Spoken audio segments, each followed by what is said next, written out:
Jemaat Tuhan, marilah kita berdoa. Ya Allah yang Maha Kudus, Engkau yang selama ini menuntun kami sebagai umat-Mu, selaku gereja-Mu, selaku tubuh-Mu. Kami datang kepadamu kembali memohon, biarlah Tuhan menuntun kami lewat firman dan Roh Kudus, sehingga kami dikuduskan dalam mendengarkan firman Allah. Kami didorong untuk melakukan kebenaran sabda-Mu. Dengan demikian hidup kami memuliakan nama Tuhan. Berfirmanlah bagi kami Tuhan, kami sedia mendengarkan sabda-Mu. Amin. Jemaat Tuhan, dipersilahkan berdiri. Kita mendengarkan firman Tuhan yang akan dibacakan dari Alkitab. Haleluya.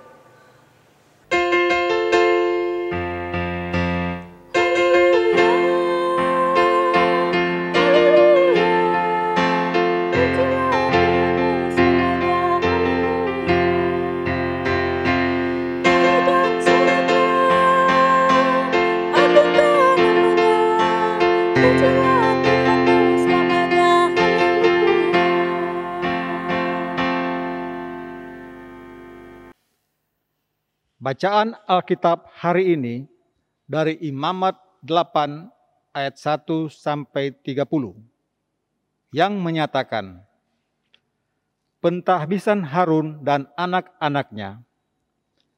Tuhan berfirman kepada Musa, panggillah Harun dan anak-anaknya bersama dengan dia, dan ambillah pakaian-pakaian, minyak urapan, dan lembu jantan korban penghapus dosa, 2 domba jantan, dan bakul berisi roti yang tidak beragi. Lalu suruhlah berkumpul segenap umat ke depan pintu kemah pertemuan. Musa melakukan seperti yang diperintahkan Tuhan kepadanya. Lalu berkumpullah umat itu di depan kemah pertemuan.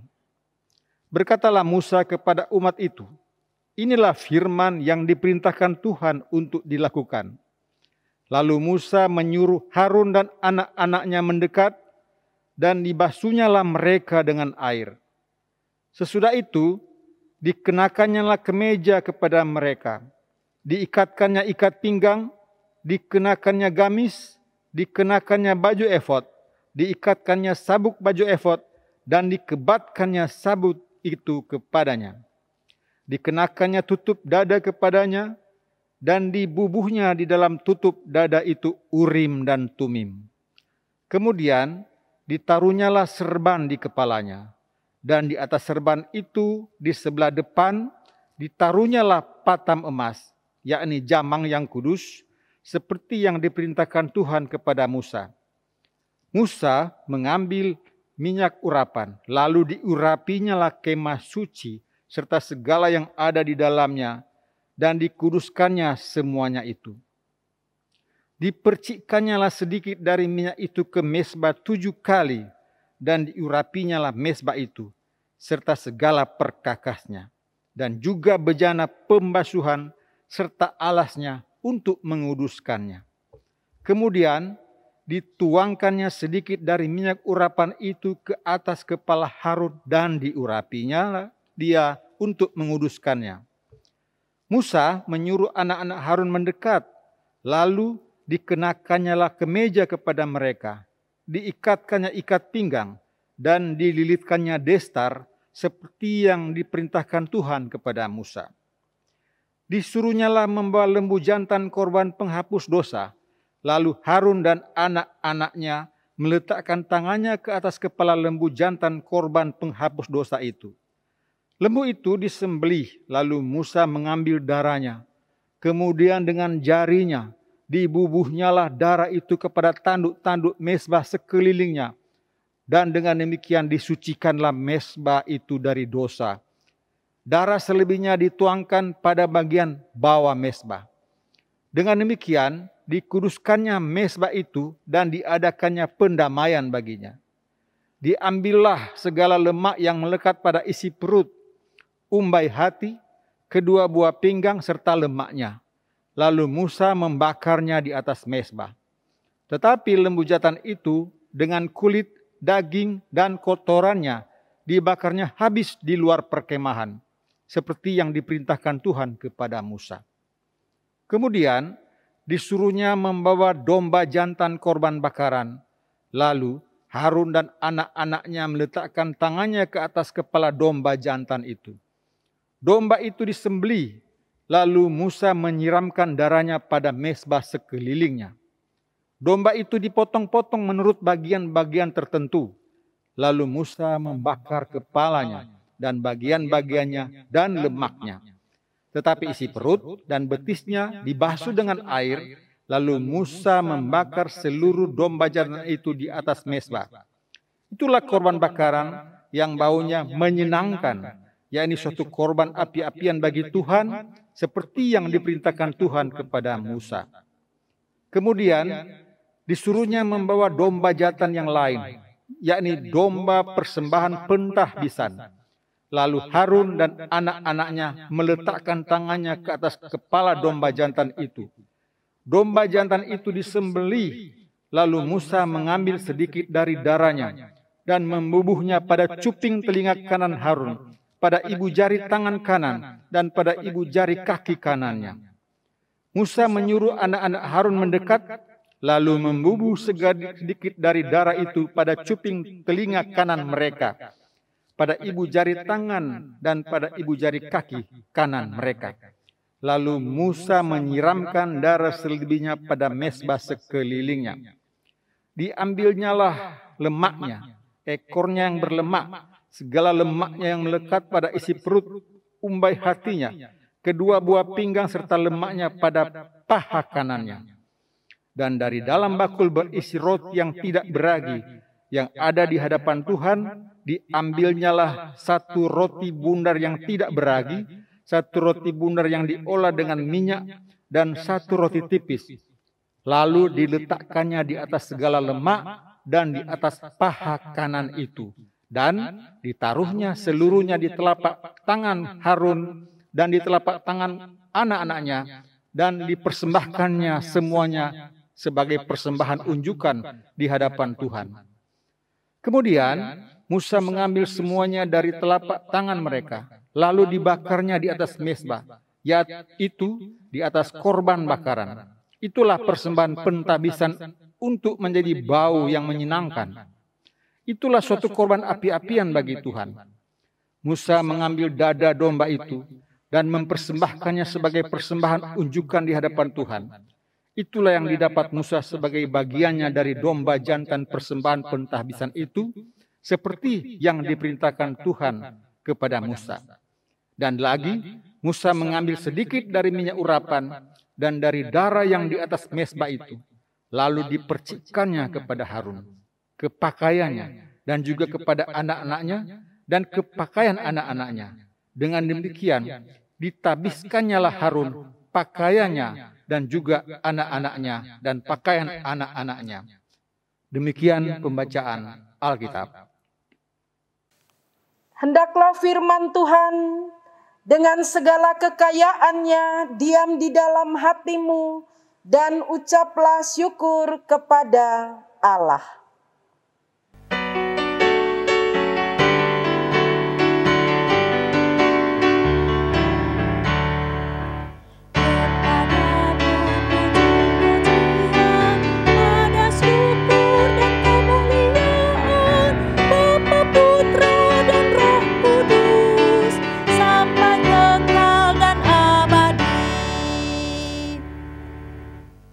Jemaat yang Tuhan Yesus kasihi, Musa mendapatkan perintah dari Tuhan Allah untuk menetapkan bagi Allah seorang imam dan pelayan-pelayan di dalam kemah suci bait Allah, di mana manusia dapat datang kepada Allah.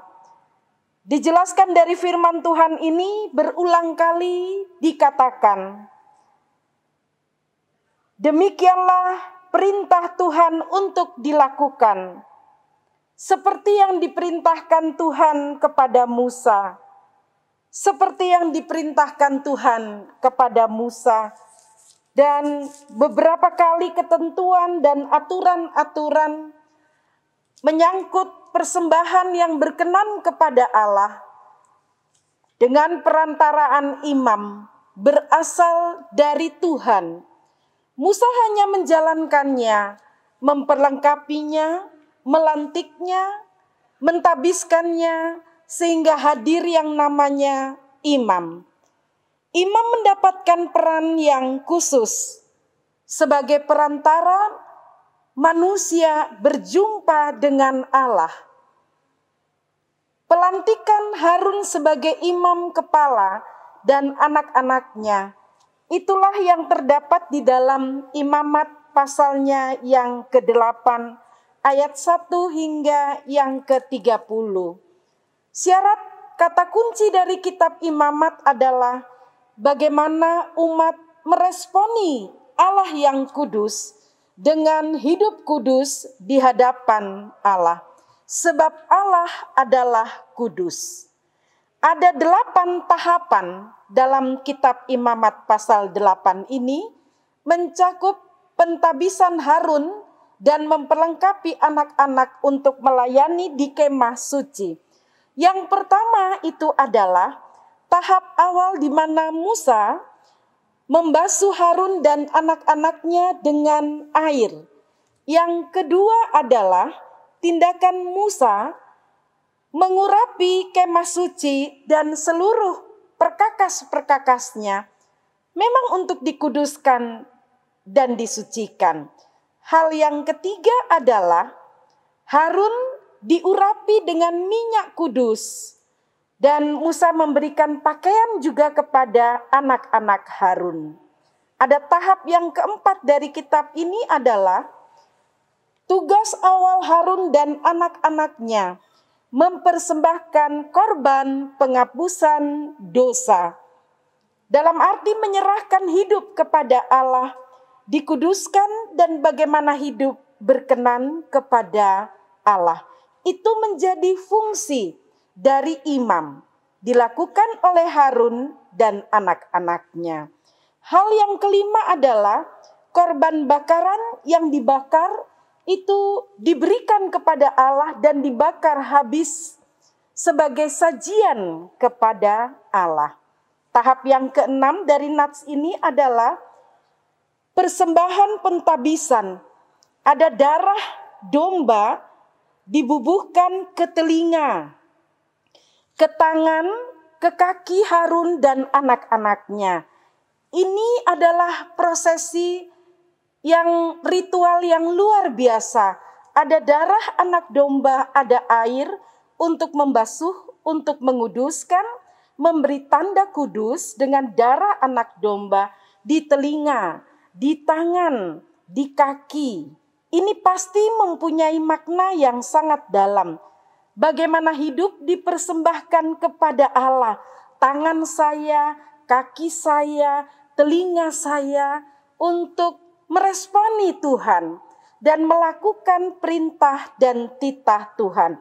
Seperti perintah Tuhan untuk Musa. Musa menyampaikannya kepada Harun dan anak-anak Harun. Ketaatan dan kesetiaan adalah simbol atau tanda dari kita hidup khusus atau hidup kudus.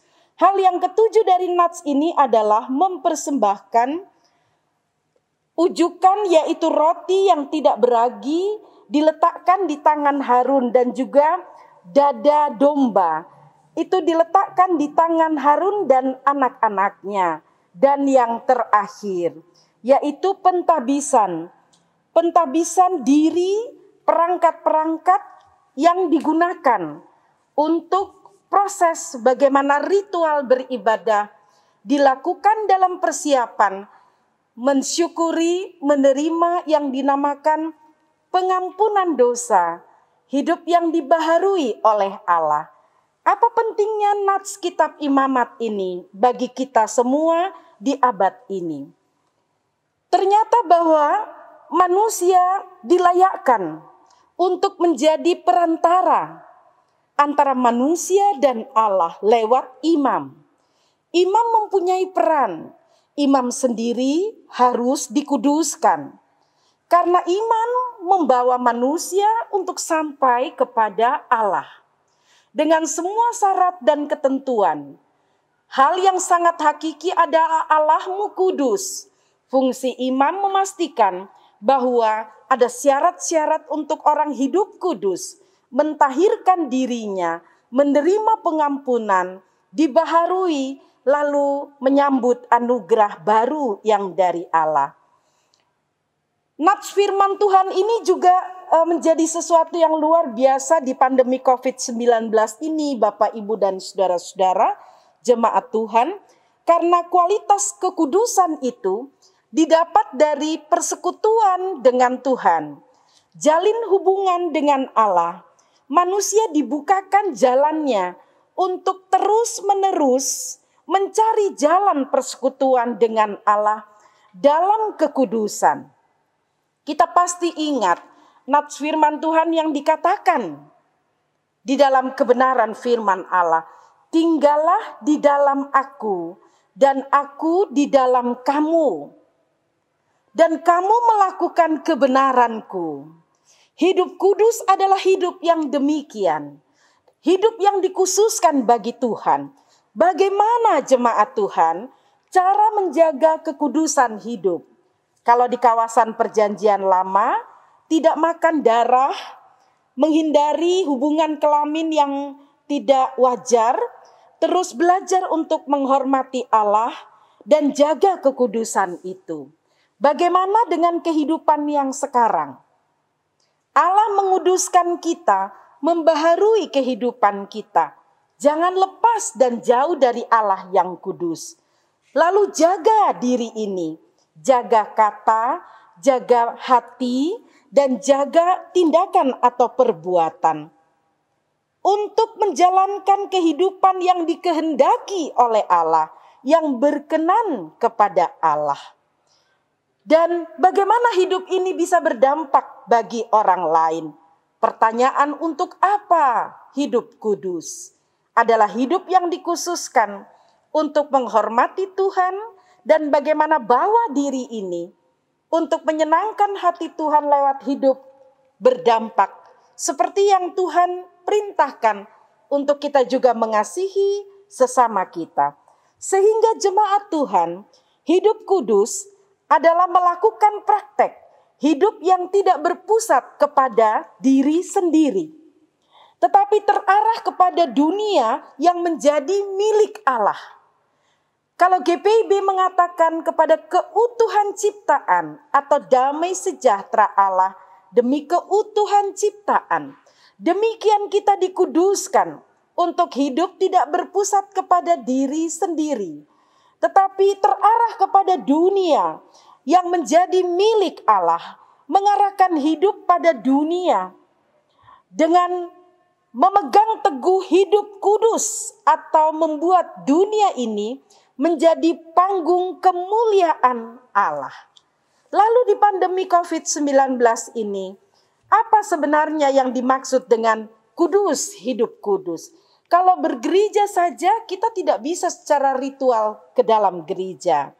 Karena kita menjaga segala sesuatu lewat penyebaran pandemi COVID-19. Dan stay at home itu menjadi bagian kita sehingga kita mayoritas kita beribadah di rumah kita.